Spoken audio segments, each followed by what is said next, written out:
2023年8月27日、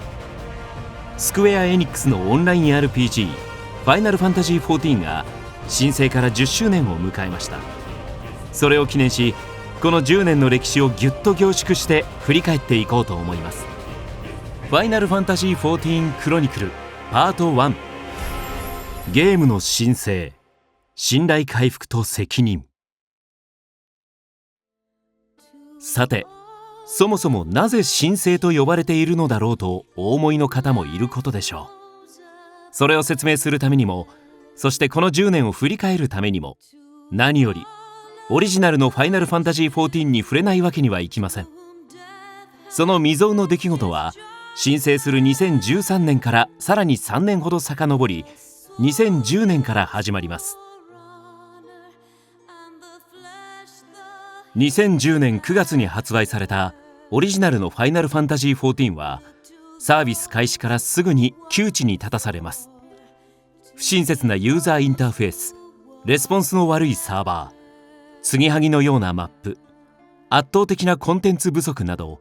さまざまな問題を抱えていたのです。そして運営開始から3ヶ月ほど経った2010年12月、プロデューサー兼ディレクターに吉田直樹氏が就任すると同時に、開発体制の大幅な刷新を発表。この時点ではまだ公にはされていませんでしたが、ファイナルファンタジー14はゲーム業界でも前代未聞の新生、つまり全く同じタイトルで一からの作り直しを水面下で開始することになります。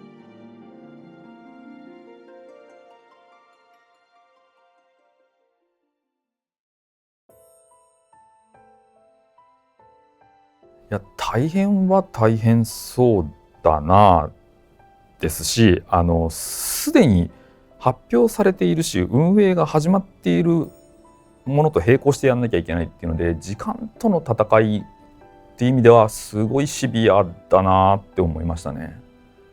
プロジェクトのスタートの時って、14に限らないんですけど、やっぱりこれから大変なことたくさん起こるんですけど、作り手としてはやっぱり最初に新しいプロジェクト立ち上げる時って、そうは言ってもワクワクしちゃうっていうのがあって、率直にもうそういう気持ちでしたね。はい、聞いた時マジかよとは思ったけど、先々の地獄のことは何も考えずに聞いた瞬間は面白そうじゃんっていう感じでしたね。でやってみて大変すぎてびっくりしましたけどはい。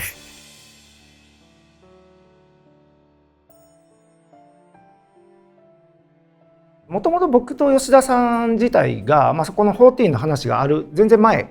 から知り合いでして、14の、ディレクターをやるっていう話を、見てですね、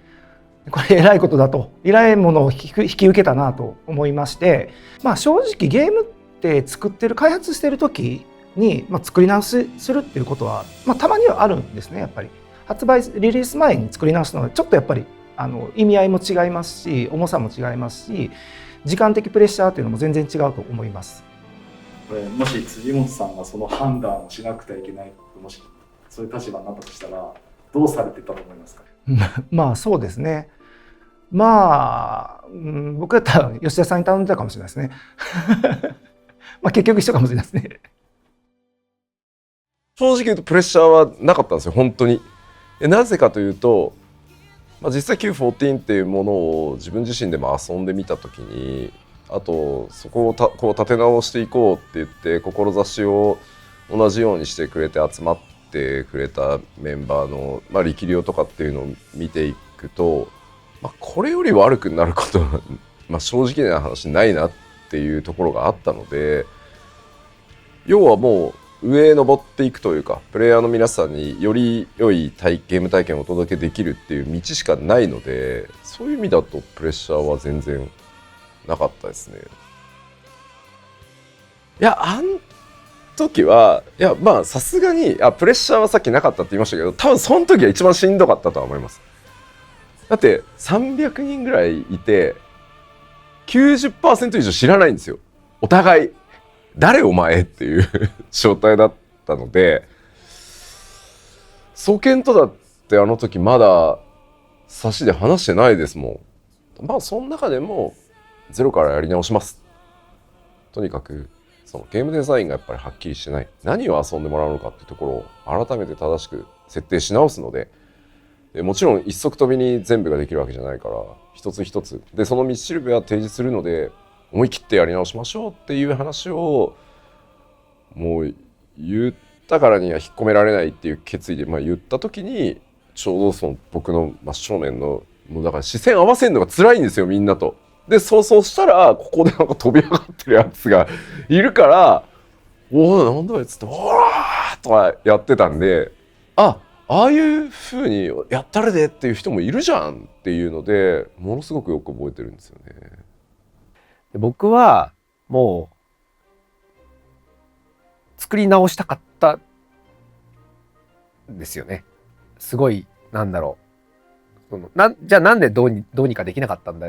よっていうのもあるんですけど、どうにもできないことって結構いろいろあってだからすごい悔しかったのもあるし、やっぱり「ファイナルファンタジー」っていうタイトルにはやっぱ特別な思い入れも僕もあるので、どうにかしたかったところにどうにかしようぜって言ってくれる人が現れたっていうのは僕にとってはめちゃくちゃプラスだったんですよね。そのたくさん嫌なこと辛いことが9あっても、これからやってやるぞっていう気持ちが1あったところに、その1をよし一緒に引っ張ってやってこうぜっていう風に言ってくれる人が現れたら僕にとってはめちゃくちゃ大きかったし、それが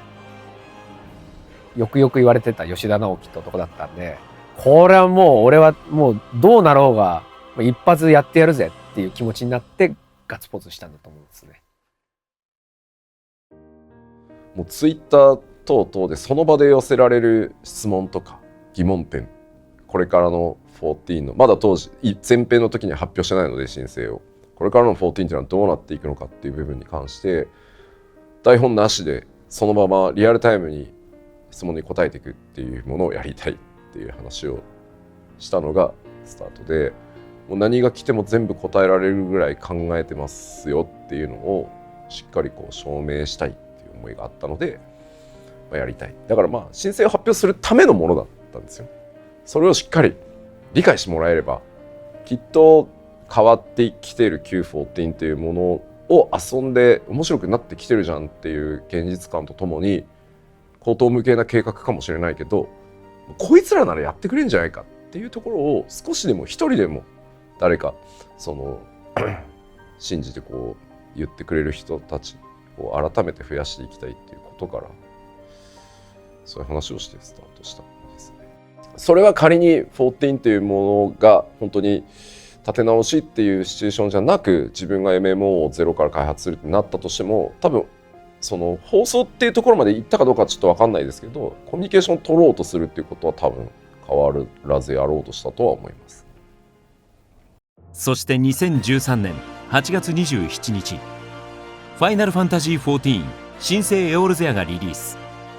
オリジナル版のプレイヤーデータをほぼ全て引き継ぎ、一から作り直された世界で新たな物語をスタートさせたのです。この新生のインパクトは国内だけではなく海外にも大きく波及しました。ファイナルファンタジー14は世界で評価されるタイトルへと生まれ変わり、以降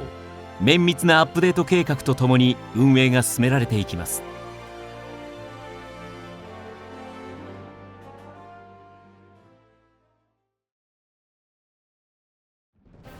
あの時2大目標は拡張パッケージをまずしっかり出すっていうところと、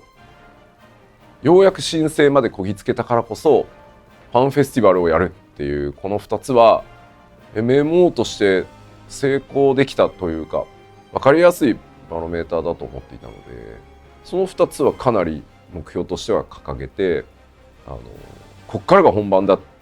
もうどれだけアップデートをちゃんとしていけるか、もちろん最初のうちはあれがないこれがないコンテンツがなくなった絶対あるけど、これを継続して続けていくと気がついたらいつの間にかどっかで逆転できるから、それを信じてやるんだっていう感じでしたね。まずこれは単純にゲーマーとしての感覚がベースにあって、おおむね3ヶ月から3ヶ月半でメジャーっていう考えで大量のコンテンツがいっぺんに来る。で2回のパッチでだいたい1シーズンというか1回っていう考え方にしてアイテムレベルの更新を大きくかける。パッチはねもちろん早ければ早いほどいいんですけど、自分たちが作ろうとしてるものとか提供できるものの種類とかっていうのを考えた時に、これぐらいだったらおそらくお客様もそれでも長いって言って離脱される方はいるかもしれないけど、しっかりしたものさえ提供できればついてきてくださるんじゃないかなっていうのがまず最初にゲーマーとしての感覚としてあって、でその時にそれが可能なのか、可能だとしたらどういったコンテンツの数になるのかっていうところを開発チームと一緒に議論をし見積もりをし、でそれらに対して今の戦力で応えていけるのかどうか、例えばストーリーってどれぐらいのボリューム何クエスト分作れそうなのか、あとは翻訳、それに対しての翻訳サイクルっていうのが4言語同時なので間に合うのかっていうところを全部見積もってったら、なんとかなりそうっていうことだったんで、じゃあ 3.5 ヶ月っていうのを基本サイクルにしよう。申請後も定期的に行われることになった生放送や国内外でのリアルイベントなど、プレイヤーとのコミュニケーションを重ねながら運営が軌道に乗り始めたファイナルファンタジー14。そしてそこから息をつく暇もなく本作は次のフェーズへと動き出します。パッチ計画と並行して進められる拡張パッケージの制作の始まりです。そして2015年6月23日、ファイナルファンタジー14初の拡張パッケージとなる蒼天のイシュガルドをリリース。